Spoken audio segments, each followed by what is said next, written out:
Hola a todos, hoy vamos a ver el diseño de sistemas secuenciales sincrónicos. Bienvenidos.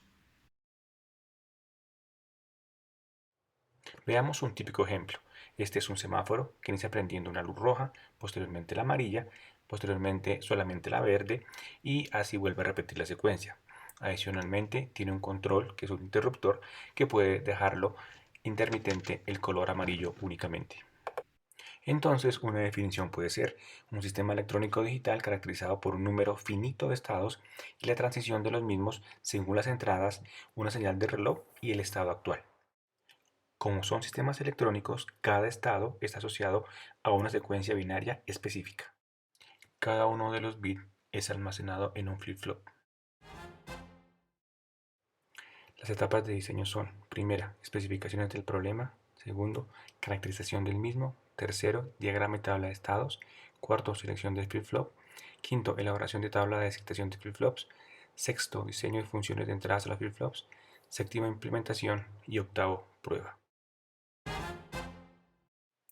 Vamos a empezar con las especificaciones para el diseño de nuestro semáforo. El problema dice: se requiere un semáforo con tres luces, rojo, amarillo y verde, que desarrolle la siguiente secuencia. Que inicie la secuencia prendiendo el color rojo, posteriormente tenga prendido el color rojo y amarillo, seguidos apague los anteriores y prenda el verde, posteriormente que prenda el color amarillo y así reinicie la secuencia. También que disponga de un interruptor para poder cambiar la secuencia anterior y dejar solamente el color amarillo prendiendo de forma intermitente.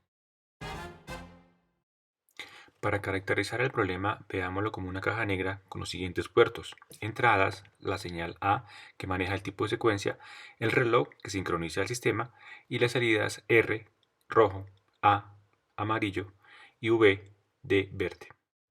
Internamente, y de acuerdo al problema, vamos a definir los siguientes estados: S sub 0, semáforo apagado; S sub 1, semáforo en rojo; S sub 2, semáforo prendido el color rojo y amarillo; S sub 3, semáforo en verde; y S sub 4, semáforo en amarillo.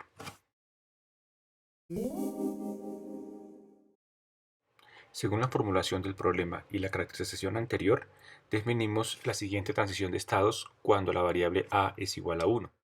Iniciamos en el estado S sub 0, pasamos con el siguiente pulso de reloj al estado S1, posteriormente con otro pulso de reloj a S2 y así sucesivamente hasta volver a S1, pasando por S3 y S4. De otro lado, si la variable a es igual a 0, el sistema debe volver desde cualquier estado donde se encuentre al estado S sub 0, es decir, apagar todos los LED. De este estado solamente puede pasar al estado S sub 4 para que prenda el LED amarillo, y posteriormente de S4 vuelve a S sub 0 para mantener la intermitencia de dicho LED. En esta figura se observa el diagrama de estados completo. Observe que cada estado está asociado a una secuencia binaria específica de acuerdo a la ordenación de los LED de izquierda a derecha: rojo, amarillo y verde. Esta es la tabla de estados de acuerdo al diagrama de estados anterior.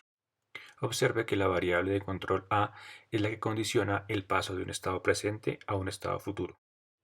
Recuerde que en esta tabla RET representa el estado presente para R y RT más 1 su estado futuro. Como ejemplo, veamos qué pasa cuando el sistema está en la secuencia 0, 0, 0. Si A es igual a 0, el sistema pasará a la secuencia 1, 0, 0. Pero por el contrario, si A es igual a 1, pasará a 0, 1, 0. En términos de estados, si estoy en el estado S sub 0 y A es igual a 0, paso al estado S sub 1. De lo contrario, si A es igual a 1, paso al estado S sub 4. La siguiente etapa es la selección del flip-flop. En este caso vamos a iniciar con un flip-flop tipo D. Recuerde que la tabla de funcionamiento me dice que el estado futuro QT más 1 del flip-flop es igual al dato que está presente justo antes de que llegue el pulso de reloj. Una vez conocida la tabla de estados y seleccionado el tipo de flip-flop, se diseña la tabla de excitación de los flip-flops. Esta tabla se construye pensando en que debo de colocar un dato específico a la entrada de los flip-flops para poder garantizar el estado futuro del mismo.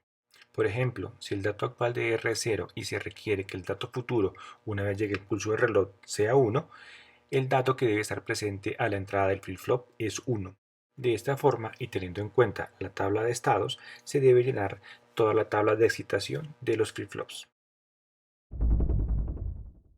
¿Qué pasa ahora si en lugar de usar un flip-flop tipo D, usamos uno tipo T?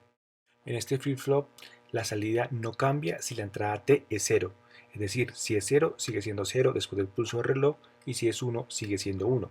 Por el contrario, si la entrada es 1, la salida se va a complementar. Es decir, si es 0, se va a convertir en 1, y si es 1, se convertirá en 0.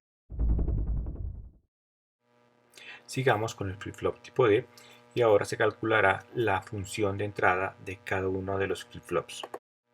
Cada una de estas funciones tienen como entrada la señal A y los estados de los flip-flops R, A y V. Esas funciones son los circuitos combinacionales que están conectados a las entradas de los flip-flops de sub R, de sub A y de sub B respectivamente. Empecemos con la función para la entrada de sub R. Trasladamos los datos de la tabla de excitación al mapa de Carnot y hacemos dos enlaces. La función resultante es la que se indica en la imagen.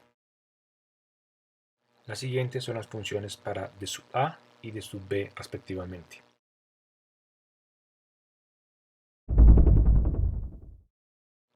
Como ya se tienen los flip-flop, las funciones de excitación de la entrada de cada flip-flop, las entradas y las salidas, podemos hacer la implementación de dos formas.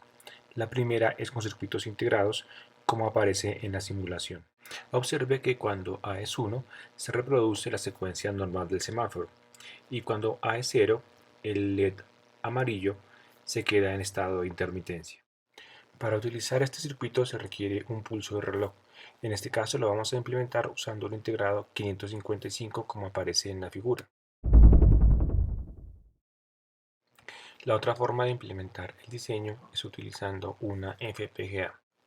En este caso, las entradas y las salidas de nuestro sistema permanecen iguales, la entrada A y la entrada de reloj, y las salidas R, A y V. Solamente que vamos a cambiar la forma en que se describe su funcionamiento.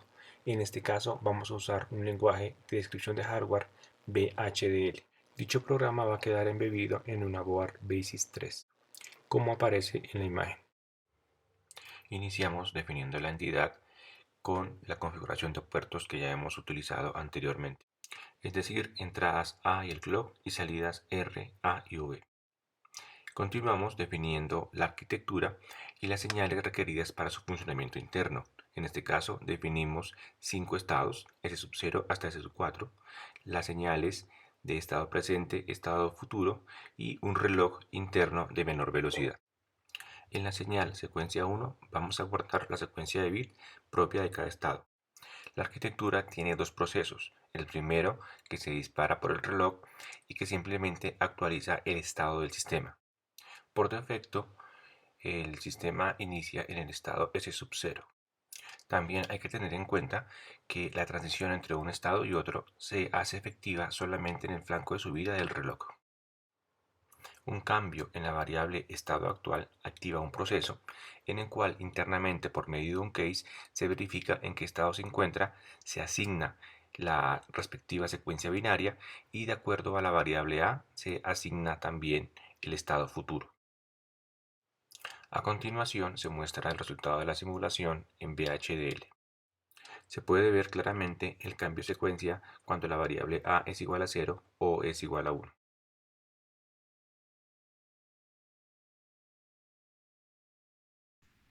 Muchas gracias y nos vemos en el siguiente video.